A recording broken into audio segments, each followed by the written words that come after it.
Welcome to the Castle Show once again, Mr. Quinn 92. Yes, long time no see. You're just briefing me on some Selena we were singing recently. Yes, okay. Yeah. This time last year, I got the pleasure of meeting you at the first time. Yes. We're going to talk about the graduation of venues. Yes. But first, we got to talk about Selena.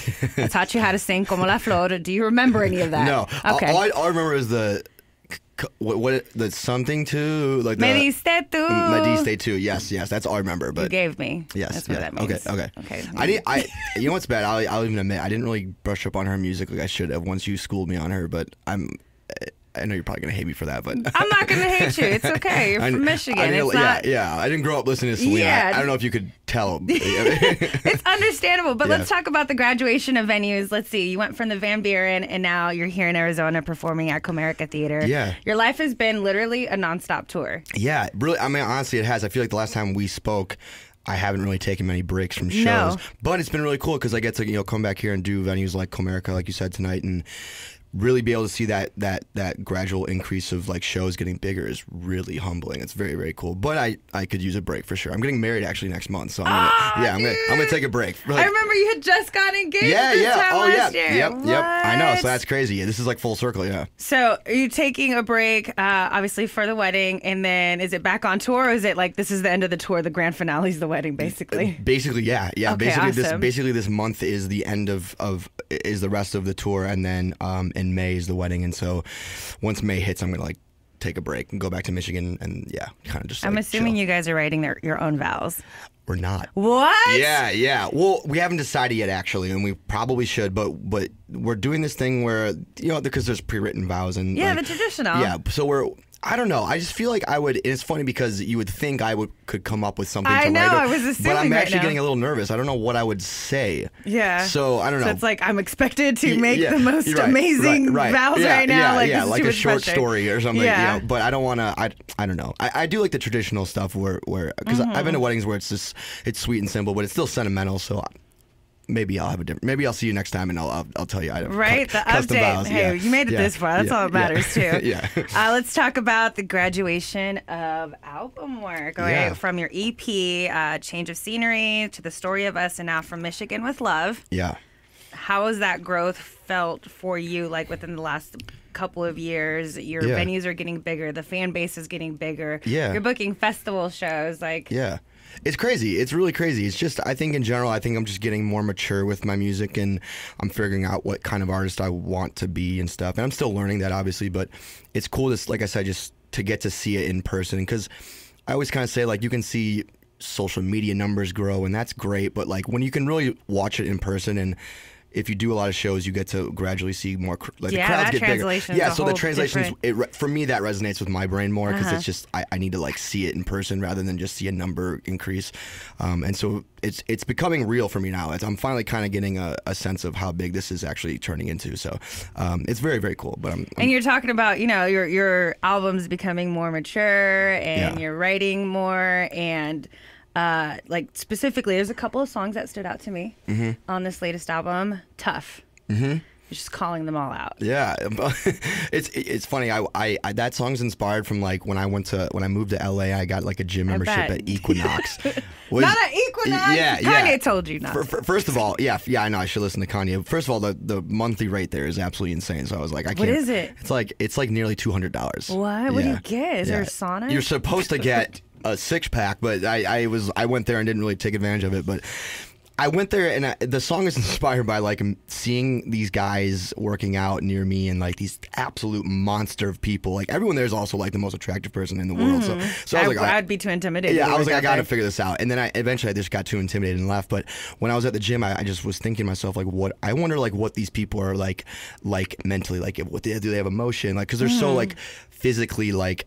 They're like specimens. I'm just like, I'm curious, like what's going on, like deeper than just like what meets the eye. And so I wrote a song about just like basically people who are like what I think is like someone who doesn't really put their guard down and is a little bit more like too cool for school. And so I kind of took these like jack dudes I saw as inspiration, and then it turned into like an anti-bullying record, and it kind of took on a life of its own. But I also want to make sure like people understand like I wasn't I'm not trying to like say if you work out you're like a bad person or anything. No, like, it's because you can clearly. But there's like that like stigma of like, oh, if he's a jack dude, he's like some sort of like douche or something. But hey, I get it. Me and my friends always talk about when we meet hot girls and like, wow, she's very attractive and she's really nice. Like it's a weird combination. Because you expect like, them to be yes, it's either one or the other. And I've come across people like that also. Yeah. So I mean, I understand it. But like, and then we shot a music video for it, and we made sure to like showcase people of different sizes and ethnicities and stuff. So it wasn't just like one particular person I was like singling out, because I wouldn't. That wasn't the goal of the record. It was just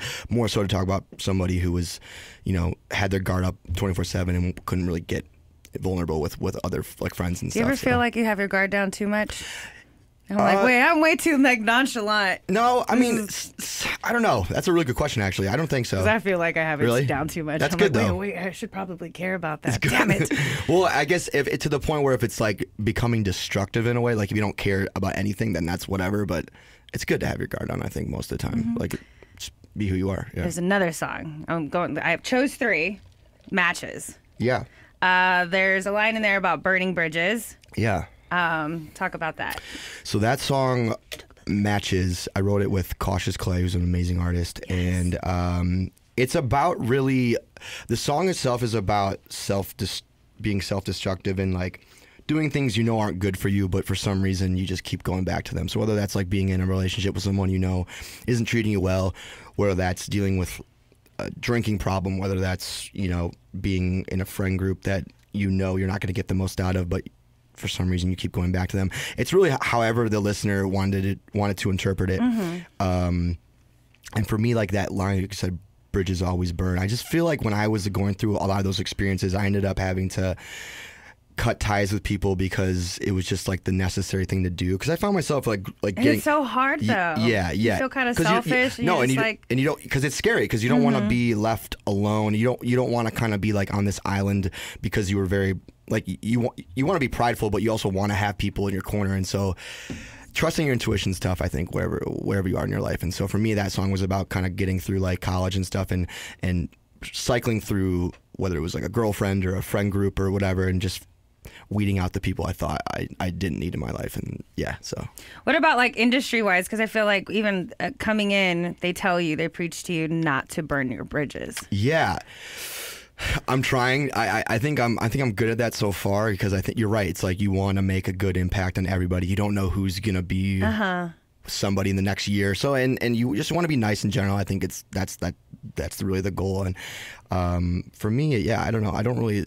You're right, though. I don't know what I'm actually trying to say here, but yeah, it's like you shouldn't you shouldn't burn your bridges in the industry for sure. But in general, I don't think you should. But if it's good for you though, and you think it's the right decision, and again you have that intuition to do it, then maybe stick by your guns. It's very subjective for everybody, so it's different. Yeah. And my favorite song on the album, I actually had it on repeat this morning as I was preparing myself to come have this conversation with you, is Abel and Cain. Really? Oh, yes. No way. From the production of it, from like the lyrics. I think I was just listening to it over and over again, trying to like break down who you're talking to in it. Yeah, is it like a best friend? Is it a lover? No, it's a really good story, actually. So it's my fiance, Macy, and it's about the night that we met in college, and we went on a date, and then we went to this bar afterwards, and it's basically saying like, okay, so I'll back up. So we get to this bar and we enter, and the night was terrible. Like the date was not good at all, and I wasn't like feeling her. I was like, this isn't gonna go anywhere. And so getting to the bar, I ended up saying like, oh, I have to use the bathroom or something. But I ended up going to see my friends and basically talking crap about her. I'll say that's a better term to use, but like just talking poorly of her and being like, I can't, this isn't going anywhere, guys, like save me, like this isn't right, this isn't fun. And so basically the song's about me reflecting on that night, like now, because I'm marrying her now, and just thinking of like how that's where I was confused about. I was like, do you love this person? Do you hate him? I don't know. So obviously we're getting married. I love her, but it's just talking about, you know, like how could I be in such an opposite like state about her back then, and now it's totally different. So it's more of a reflective song, and basically giving her credit to like saying she's just too good for me. And at the time I was just like a little punk college kid, and yeah, so it's like a backhand, like I don't know, it's like a backhanded like ode to her in a way. Well, that was well with the term or funny, with the title Abel and Cain. Yeah. You know, I was expecting the Bible story. Like biblical terms, yeah. Yeah, the biblical terms. Yeah, brotherhood. We I mean, so it's about, I mean, just the metaphor. Yeah, she's in the song Abel, the good brother. I'm Cain, the evil, like the kind of like the wild guy. But yeah, I don't know. And we're both religious, so I think that was a cool thing to kind of spin in there. So yeah, I don't know, just. That's what it's about, yeah. But I like it. Thank you for that's normally not everyone's favorite song. So really, I did. No, that was on repeat this morning you. For sure. The beat, and it's talk about writing with other people like Cautious Clay. Now we have the song with Max. Yeah. It's really cool. I think I'm so lucky to have like not even just like know people that are talented, but like genuinely like friends and like they're just these aren't even guys. Max is really cool too. Yeah, he's the nicest guy. I was just with him yesterday shooting the video for that song "Love Me Less," and it's just so refreshing to meet people who are in this industry for the right reasons and really care about their work, and they're just trying to make a good impact on everybody. And so, yeah, I'm lucky enough to have like I said, not just like co-workers, but like they're generally like my friends. Like I text them, and even if it's not music related, so it's very, very cool to have that like circle. So it's nice, and the music's great, so that doesn't help. Or do you make it a point either. to like try to follow up or put it on your schedule? I think I'm the worst at that. Sometimes follow up. Yeah, following up is hard, especially when your schedule gets crazier. Obviously, it's like inevitably you're not going to always respond to everybody, but. Yeah, I think it's easy when like you really are just like connected with certain people, and especially when you have a mutual interest of like music and you can work together and help each other out with your careers. It's like, why not stay in contact? So yeah, very cool. Well, I appreciate you stopping by, breaking down the album. You gotta teach me another Selena song. You want another one? Let's see. Should we do it? This could be our tradition. Why am I acting like I don't know Selena songs off the top of my head? We can. No me queda más. What? No me queda más. No me queda más. No me queda más. This is gonna be hard. Que perderme en tus caricios. Wait. I'm not even gonna attempt to try that. Y lágrimas. No me queda. Anyways, thank you so much for stopping by. I'll stick with the first one. ¿Quieres ser tú? Como la flor. I'm gonna trigger Spotify out when I go. Well, thank you so much. Ooh, one more question. Michigan. Yeah. Did you lose any money betting Michigan on the game? State? Yeah. Yes. Yeah. No, I didn't lose money, but broken heart for sure. I'm sorry. Yeah. I know, that's next time. Yeah. My boyfriend was sad because he was going for Duke, so really he was really brokenhearted over that Duke, game. So. He's like, we beat him in Raj. Thank you for stopping by the Castle Show, Quinn. Thank you so much. Appreciate it.